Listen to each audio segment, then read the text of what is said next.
In a world dominated by fast fashion, people are wondering how to extend the life of the clothes already in their closet.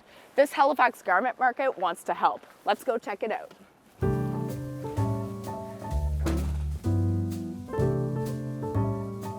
And so where are we today? We are at 1549 Barrington Street, a beautiful heritage building that is at the corner of Blowers and Barrington. And it was a recent acquisition and a real opportunity. And I've taken responsibility of all 3 floors of this beautiful building.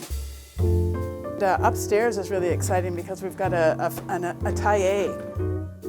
So the second floor has an area where we can mend, make our own products, and restore and process vintage clothing. So it's a workshop, it's an atelier, it's a studio, it's not just for our own business purposes, but also to share really basic textile skills, garment skills, and footwear skills.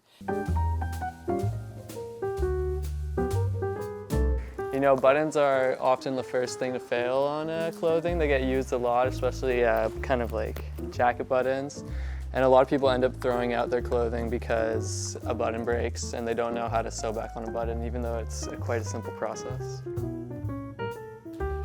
So it might seem like a sort of obvious question, but what's the advantage to knowing how to do something like this? The huge advantage is just being able to keep your clothes for longer. And knowing how to fix something. You can fix a friend's clothes. It's like a gift that you can give to other people. You can gift like the lesson, like I'm doing now. You can teach someone else how to do this. But yeah, primarily you'll just get to keep the clothes you really like for longer and not have to go buy new stuff. And now you're gonna wanna flip the whole thing over, and you wanna go back into where your anchor knot is, that same hole.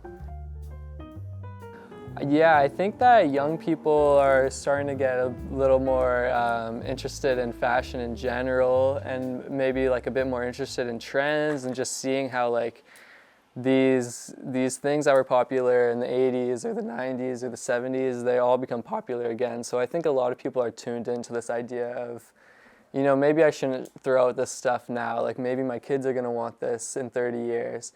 And I guess, you know, it's all to prevent this stuff from just being thrown out. Yeah, exactly. And why is that important?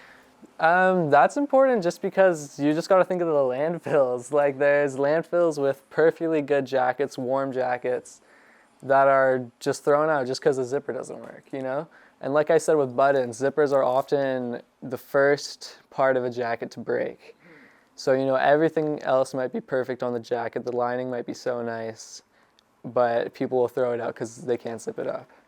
So for that to go into a landfill is just, you know, it's just a waste.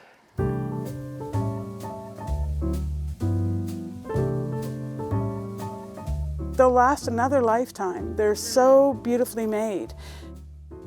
I think sustainability in the textile industry is so critical.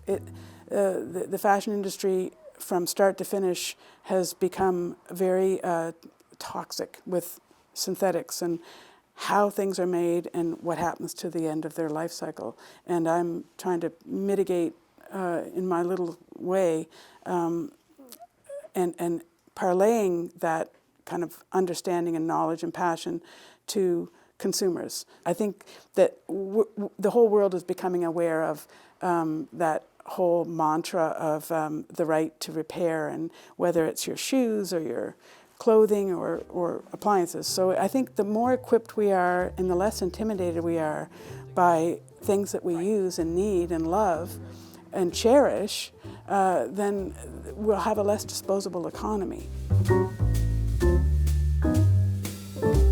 There is absolutely no reason to be intimidated. It's really, it's so satisfying.